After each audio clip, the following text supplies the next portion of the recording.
नमस्कार, स्वागत है आप सभी का। आप देख रहे हैं सुबह 9 बजे। मैं हूं प्रीति। आइए जल्दी से एक नजर डालते हैं हेडलाइंस पर। ओआरओपी पर भूख हड़ताल खत्म, लेकिन आंदोलन रहेगा जारी। समय से पहले सेवानिवृत्ति वालों को भी मिलेगा लाभ। आंध्र प्रदेश में बिजली गिरने से 23 की मौत, रिहायशी इलाकों में बाढ़।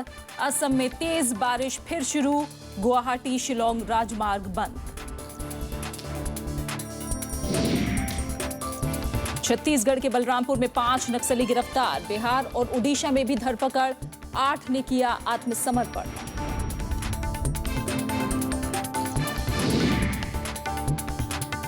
संचार उपग्रह GSAT-6 सफलतापूर्वक स्थापित। क्रायोजेनिक इंजन की ऊंचाई बढ़ाने में भी कामयाबी, 9 साल तक देगा सेवाएं। और ऑस्ट्रिया ने शरणार्थियों को राहत देने से किया इनकार। जर्मनी में आपात बैठक, ट्रेनों और बसों में भरकर पहुंच रहे हैं लोग।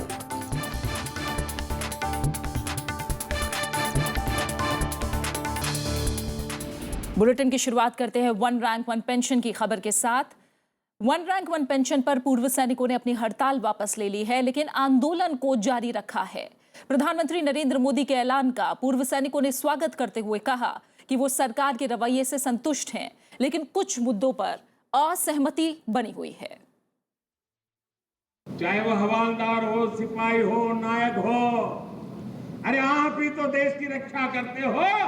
अगर ये ओआरओपी सबसे पहले मिलेगा तो आपको मिलेगा। ये वीआरएस के नाम से आपको भ्रमित करने का जो प्रयास कर रहे हैं वो गलत कर रहे हैं। इधर प्रधानमंत्री ने ऐलान किया, उधर पूर्व सैनिकों ने अपनी हड़ताल खत्म कर दी। They should announce that this 5-year equalization should be changed to every year as per the definition. Secondly, the one-man commission should not be ordered. हालांकि कुछ मुद्दों पर असहमति के कारण आंदोलन जारी रखने की बात कही गई है। 12 सितंबर को पूर्व सैनिक जंतर मंतर से गौरव रैली निकालने की बात कह रहे हैं। पूर्व सैनिक अभी भी हर 2 साल पर पेंशन समीक्षा की बात कह रहे हैं, जबकि सरकार 5 साल पर पेंशन समीक्षा पर अड़ी हुई है। रक्षा मंत्री मनोहर पार्रिकर ने कहा है कि अधिकतर मुद्दों को सुलझा लिया गया है। थोड़े बहुत इशू रहते हैं, वो थोड़े बहुत इशू है तो उसको आगे कभी चर्चा कर सकते हैं, उसके लिए हेजिटेशन करने की जरूरत मुझे नहीं लगती। वन रैंक वन पेंशन लागू करने से सरकार को आर्थिक बोझ का सामना करना पड़ेगा, लेकिन जवानों के सम्मान के आगे देश आर्थिक बोझ को सहने के लिए तैयार है। प्रणव गोस्वामी के साथ ब्यूरो रिपोर्ट, राज्यसभा टीवी। संवाददाता प्रणव गोस्वामी हमारे साथ जुड़े हैं, उनका रुख करते हैं। प्रणव, देखा जाए तो सैद्धांतिक तौर पर सहमति सरकार की तरफ से दे दी गई, अनशन भी खत्म हो गया, लेकिन अभी भी आंदोलन जारी रखने की बात कही जा रही है। अब किस रूप में आंदोलन जारी रहेगा? देखिए, हालांकि भूख हड़ताल कल खत्म हो गया, जो आमरण अनशन था उसको खत्म कर दिया गया है, लेकिन पूर्व सैनिक अभी भी इस बात को लेकर उनके अंदर एक तरफ से संतुष्टि का भाव नहीं है और उनका कहना है कि कुछ ऐसे मुद्दे थे जिनको वो बातचीत करना चाहते हैं और वो इसी वजह से ये जो विरोध जो अपना है वो जाहिर कर रहे हैं। उन मुद्दों में जैसा कि हमारी रिपोर्ट में भी था कि 5 साल की जो समीक्षा की बात की गई है और उसकी जगह जो जो पेंशन रिवाइज करने का जो उसमें जो क्लॉज है उसको हर साल उसको रिवाइज करने की मांग कर रहे हैं। इसके अलावा दूसरे जो मुद्दे जो समिति बनाई गई है वो समिति एक सदस्यीय समिति है जो कि इस पूरे वन रैंक वन पेंशन के मुद्दे को की जो तकनीकी पहलू है उनको समझने की कोशिश करेगी। जी प्रणव, फिलहाल आपको रोकना चाहूंगी। हमारे साथ इस समय फोन लाइन पर जुड़ गए हैं major general retired Satbir Singh, जो कि इस आंदोलन के अगुवा हैं। सतबीर सिंह जी, बहुत बहुत स्वागत है आपका राज्यसभा टीवी में। बड़ी सहमति जता ली गई है, अनशन खत्म हो गया है, लेकिन अभी भी आप लोग आंदोलन जारी रखने की बात कर रहे हैं। जानना चाहेंगे आंदोलन किस रूप में जारी रहेगा? सबसे पहले तो हम अपने प्रधानमंत्री जी को धन्यवाद देना चाहते हैं जी, अपने रक्षा मंत्री जी को, चीफ ऑफ आर्मी स्टाफ को और सभी उन महापुरुषों को जिन्होंने हमारे को ये ओवरड्यू 40 साल का डिमांड जो हमारे से वापस ले लिया था, कल उसका शुरुआत हुआ है जी। हम उसका दिल तह से धन्यवाद करते हैं और इससे हमारा जो प्रोफेशन ऑफ आर्म्स है उसको बहुत बढ़ोतरी मिलेगी और जो नौजवान है वो फौज में आने के लिए अपने आप को ऑफर करेंगे। ये एक बहुत अच्छी पहल है। हमारे सैनिकों के साथ बहुत अन्याय हुआ था और प्रधानमंत्री जी ने वायदा किया था, वो वायदा उन्होंने कल पूरा किया है। लेकिन कुछ 4 ऐसे मुद्दे हैं जो बहुत जरूरी है वन रैंक वन पेंशन को सही तरीके से इम्प्लीमेंट करने के लिए। उनको अभी भी जो ब्यूरोक्रेसी हमारे हिसाब से जो हम समझते हैं, उन्होंने फुल स्टॉप और कॉमा डालकर उसको थोड़ा हमें रंजिश में ला दिया है और हम उससे नाराज हैं। इसलिए हम प्रधानमंत्री जी को गुजारिश करते हैं कि वो मेहरबानी करके उन 4 मुद्दों को भी दूर करें ताकि हम अपना ये भूख हड़ताल जो है उसको खत्म करें। अभी हमने जो मरण अंश था, 14 हमारे फौजी वो मरण अंश पे थे, आज कल वो 24 दिन हो गए थे जी सर। तो बहुत टाइम भी हो गया था जी। उनकी जो सेहत थी बिगड़ रही थी, उनमें से सभी हॉस्पिटल में भी जा चुके थे, फिर वापस आए हैं।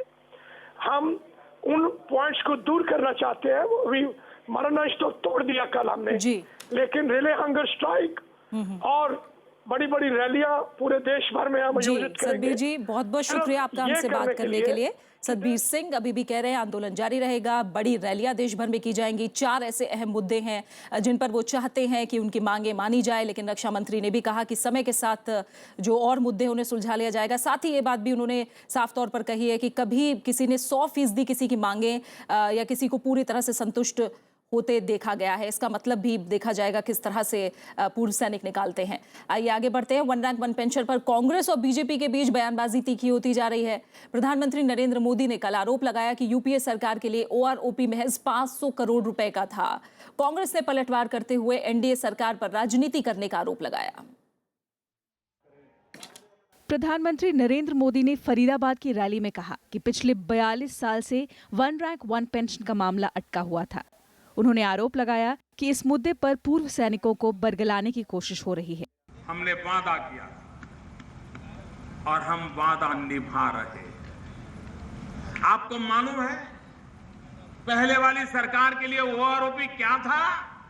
500 करोड़ रुपए का कार्यक्रम था, 500 करोड़ रुपए। कांग्रेस ने प्रधानमंत्री के बयान को सच्चाई से दूर बताया। पार्टी नेता और पूर्व रक्षा मंत्री ए.के. एंटनी ने जानना चाहा कि ओआरओपी का वादा निभाने में एनडीए को 15 महीने क्यों लगे। What prevented them from announcing 2014 April onwards? Because that announcement was made by UPA. So they extended only how many months? April to July. Because they don't want to remind UPA's announcement. This is the way this government is playing politics. CPI ने आगाह किया कि OROP जैसी मांग दूसरे कर्मचारी भी कर सकते हैं।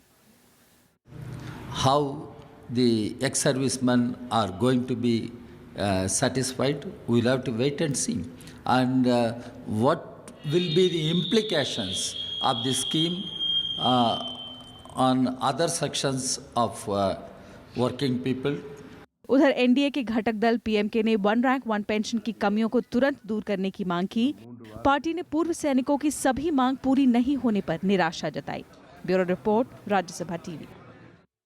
छत्तीसगढ़ में सुरक्षा जवानों को बड़ी कामयाबी मिली है। एक तरफ जहां बीजापुर में 5 माओवादियों ने आत्मसमर्पण किया, तो वहीं बलरामपुर में 5 नक्सलियों को गिरफ्तार भी किया गया है।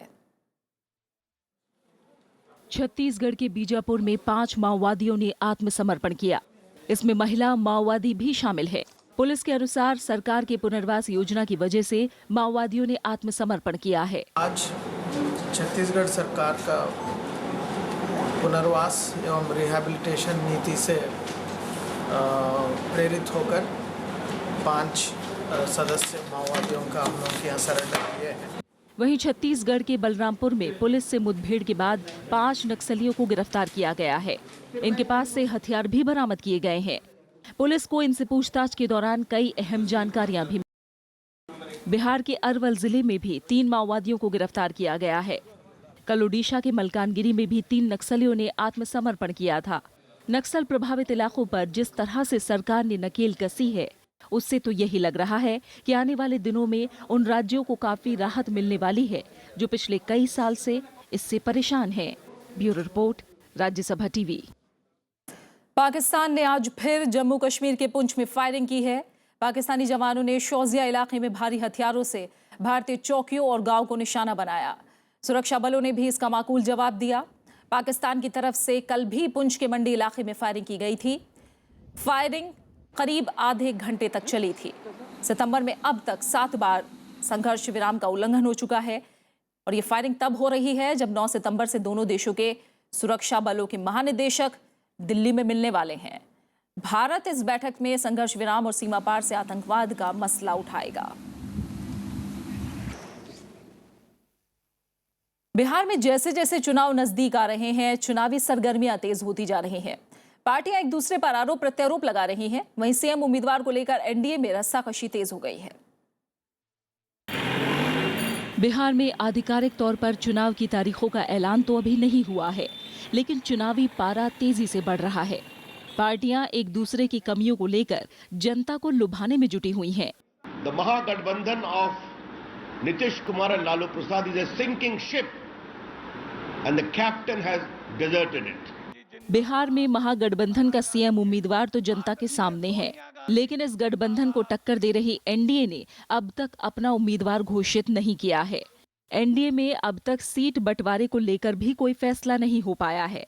हालांकि दावा किया जा रहा है कि सीट बंटवारे का ऐलान जल्द हो जाएगा। उधर गृह मंत्री राजनाथ सिंह ने साफ साफ कह दिया है कि पार्लियामेंट्री बोर्ड की बैठक में सीएम उम्मीदवार पर फैसला लिया जाएगा।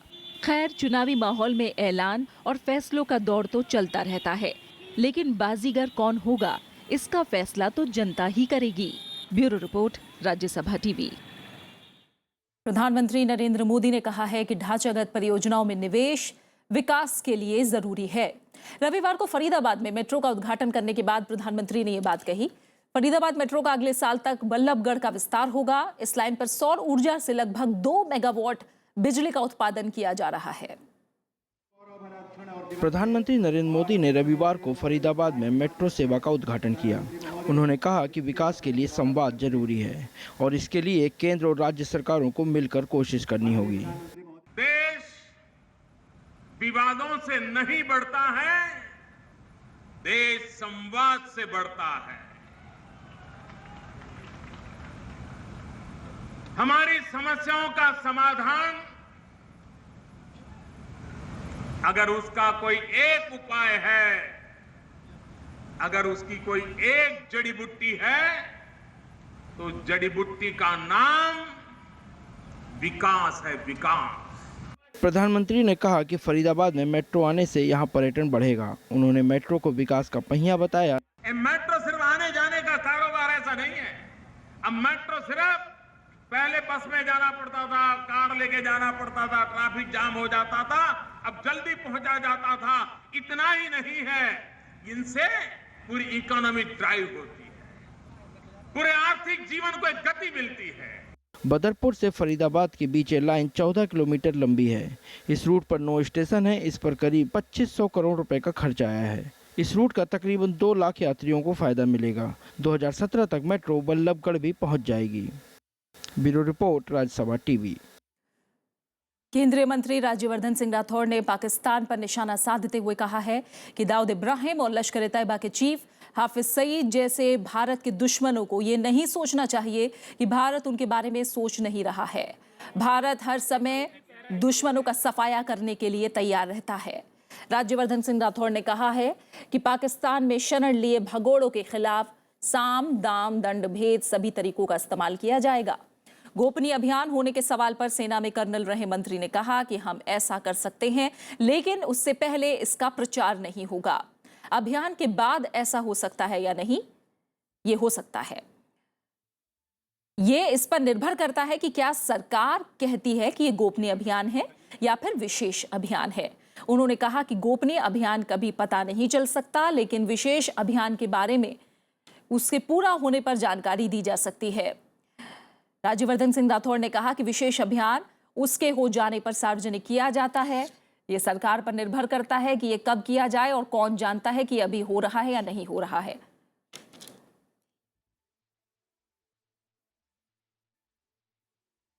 आंध्र प्रदेश के कुछ हिस्सों में 2 दिनों से हो रही मूसलाधार बारिश के बाद बाढ़ के हालात बन गए हैं। रविवार को राज्य के अलग अलग हिस्सों में बिजली गिरने से 23 लोगों की मौत हो गई। वहीं असम में आज सुबह से फिर तेज बारिश शुरू हो गई है। पानी का तेज बहाव अपने रास्ते में आने वाली हर चीज को बहा ले जाना चाहता है। कार में बैठा शख्स खुद को और अपनी गाड़ी को बचाने की हर मुमकिन कोशिश कर रहा है।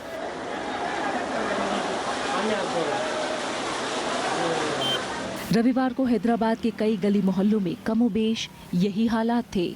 तेज बारिश ने कुछ ही घंटों में प्रशासन की तैयारियों की पोल खोल दी। राज्य के अलग अलग हिस्सों में बिजली गिरने से 20 लोगों की मौत हो गई। अकेले नेल्लौर जिले में ही 6 लोग मारे गए। गुंटूर जिले के पेरीचेरला में तो महिला क्रिकेट मैच के दौरान ही बिजली गिरी। मौसम विभाग ने अगले 2 से 3 दिन तक भारी बारिश की चेतावनी दी है। राज्य सरकार ने मृतकों के परिजनों को 4-4 लाख रुपए की आर्थिक मदद देने की घोषणा की है। आंध्र प्रदेश और तेलंगाना दोनों राज्यों में स्थिति की समीक्षा के लिए आपात बैठक बुलाई गई है। वहीं निचले असम में आज सुबह से फिर तेज बारिश शुरू हो गई और ब्रह्मपुत्र का जलस्तर फिर खतरे के निशान के ऊपर पहुंच गया। धेमाजी और सोनितपुर में हालात बिगड़े हुए हैं। बाढ़ से पिछले 2 दिनों में 7 लोगों की मौत हो गई। करीब 1,38,000 लोग राहत शिविरों में शरण लिए हुए हैं। कोई सरकार की तरफ से कोई कुछ भी नहीं मिला। यहाँ मैंने सब जितना आदमी है सबका घर का हालत खराब है। अनाज उनाज कुछ नहीं है। बारिश के चलते हुए भूस्खलन से गुवाहाटी और शिलोंग के बीच सड़क संपर्क पूरी तरह टूट गया है। राष्ट्रीय राजमार्ग 40 के बंद होने से मेघालय, मिजोरम और त्रिपुरा से परिवहन ठप पड़ गया है। Bureau report, Rajya Sabha TV. वहीं महाराष्ट्र के मराठवाड़ा में सूखे से हालात बदतर होते जा रहे हैं। राज्य सरकार ने सूखा पीड़ित सभी जिलों में खेतीहर मजदूरों को रोजगार देने की बात कही है। उधर कर्नाटक के गुलबर्गा में किसानों ने अब तक मदद नहीं मिलने का आरोप लगाया है। महाराष्ट्र के मुख्यमंत्री देवेंद्र फडणवीस ने कल सूखा पीड़ित सोलापुर का दौरा किया। उन्होंने जिले में बांधों में पानी की स्थिति का जायजा लिया। मुख्यमंत्री ने फसलों की बर्बादी भी देखी और रेलवे के जरिए पाणी की व्यवस्था करने का भरोसा दिलाया। त्यांना मी सांगितलं की महाराष्ट्रात अतिशय प्रचंड दुष्काळ पडलाय, आम्हाला शेतकऱ्याला या निमित्ताने मदत करायची आहे आणि एवढा मोठा दुष्काळ आहे की राज्य स्वतःच्या भरोशावर मागच्या वर्षी आम्ही 7,000 कोटी रुपयाची मदत केली।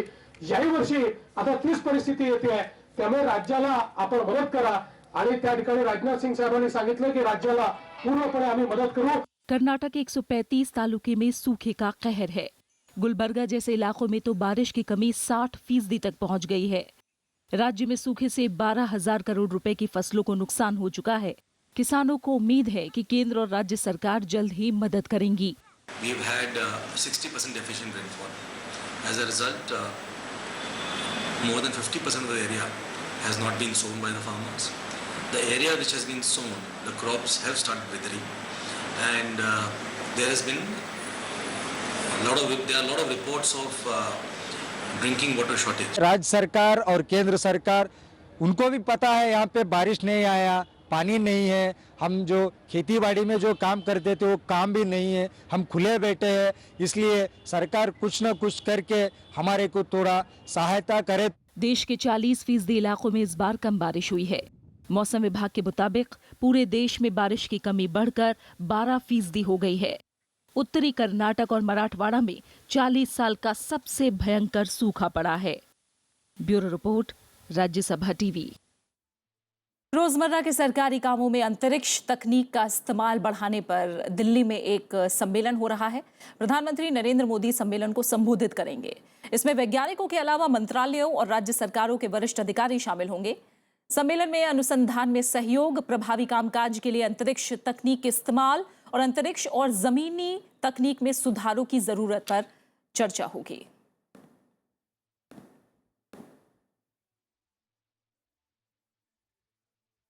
और फिलहाल यहां एक छोटे से ब्रेक के लिए रुक रहे हैं। ब्रेक के बाद सुरक्षा परिषद में सुधार की कोशिशें तेज।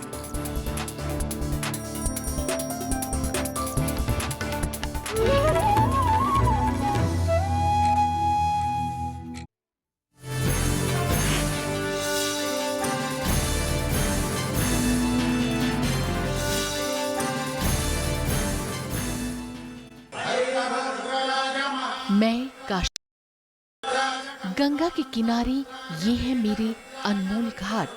यहाँ के घाट श्रद्धा का प्रतीक हैं और इन्हीं घाटों के साथ साथ बहती है गंगा मैया। लेकिन आज ये घाट कई सवालों से घिरे हैं। यहाँ गंगा किनारे कई लोगों का जीविका चलता है। गंगा को आज विश्व की प्रदूषित नदियों में गिना जा रहा है। अगर किसी को गंगा शब्द से प्रेम है तो उसको अविरलता बचानी पड़ेगी गंगा की, क्योंकि भारत की संस्कृति गंगा की संस्कृति। देखिए अस्मिता में बनारस के घाट सिर्फ राज्यसभा टीवी पर। ब्रेक के बाद आपका स्वागत है। आइए रुख करते हैं कुछ और अहम खबरों का। रविवार को भारत के नवीनतम संचार उपग्रह GSAT-6 को सफलतापूर्वक स्थापित कर दिया गया। भारतीय अंतरिक्ष अनुसंधान संगठन इसरो ने स्वदेशी क्रायोजेनिक इंजन वाले इस उपग्रह को श्रीहरिकोटा से पिछले महीने 27 तारीख को प्रक्षेपित किया था। प्रक्षेपण के बाद इसरो ने कक्षा में इस उपग्रह की ऊंचाई बढ़ाने में भी कामयाबी हासिल की। ये उपग्रह 9 साल तक सक्रिय रहेगा।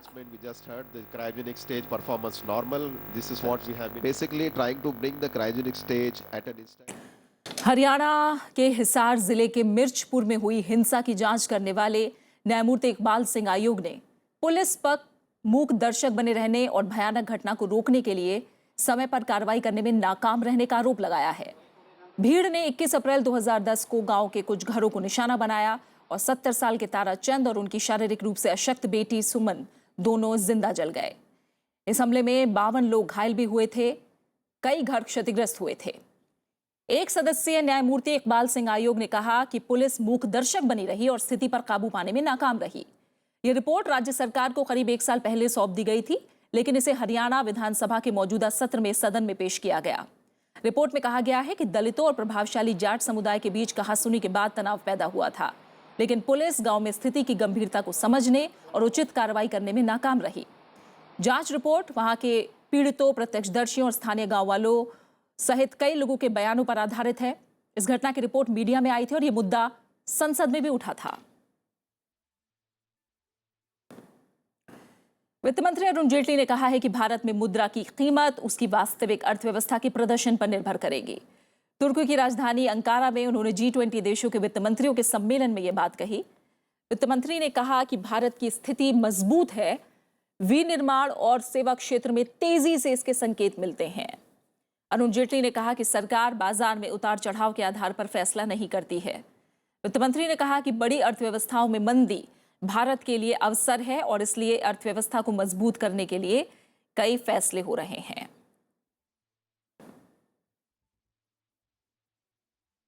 संयुक्त राष्ट्र सुरक्षा परिषद में सुधार की भारत की कोशिशें रंग लाने लगी हैं। संयुक्त राष्ट्र आम सभा के अध्यक्ष सैम कुटेसा जल्द ही बातचीत शुरू करने के लिए प्रस्ताव रखने वाले हैं।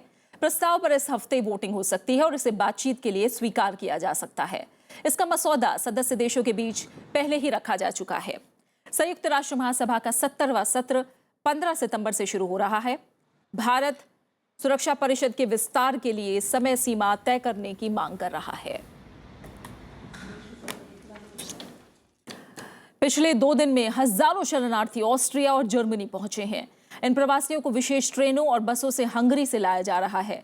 ऑस्ट्रिया और जर्मनी ने कहा है कि वो शरणार्थियों के लिए विशेष छूट धीरे धीरे खत्म करने वाले हैं।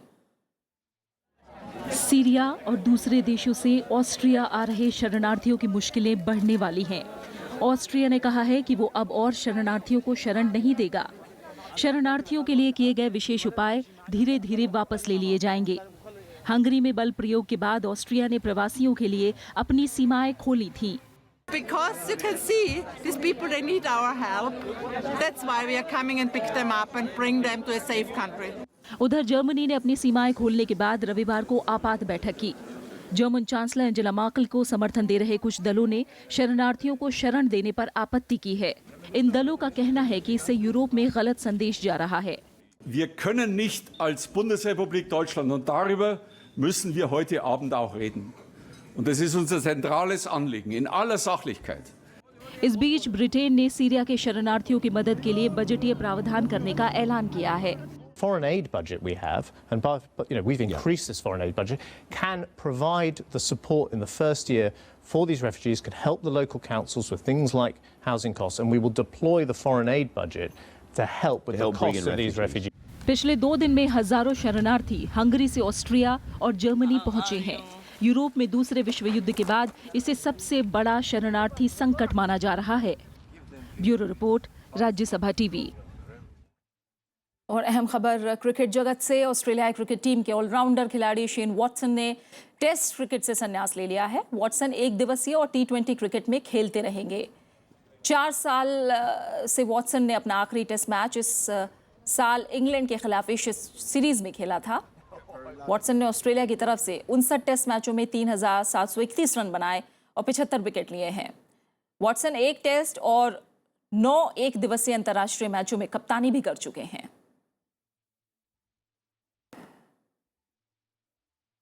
और इसी के साथ फिलहाल इस बुलेटिन में इतना ही। आखिर में एक नजर डालते हैं हेडलाइंस पर।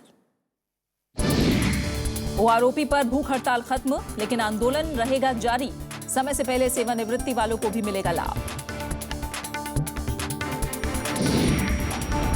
आंध्र प्रदेश में बिजली गिरने से 23 की मौत, रिहायशी इलाकों में बाढ़। असम में तेज बारिश फिर शुरू, गुवाहाटी शिलोंग राजमार्ग बंद। छत्तीसगढ़ के बलरामपुर में 5 नक्सली गिरफ्तार। बिहार और ओडिशा में भी धरपकड़, 8 ने किया आत्मसमर्पण।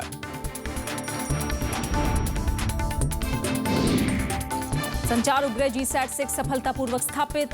क्रायोजेनिक इंजन की ऊंचाई बढ़ाने में भी कामयाबी, 9 साल तक देगा सेवाएं।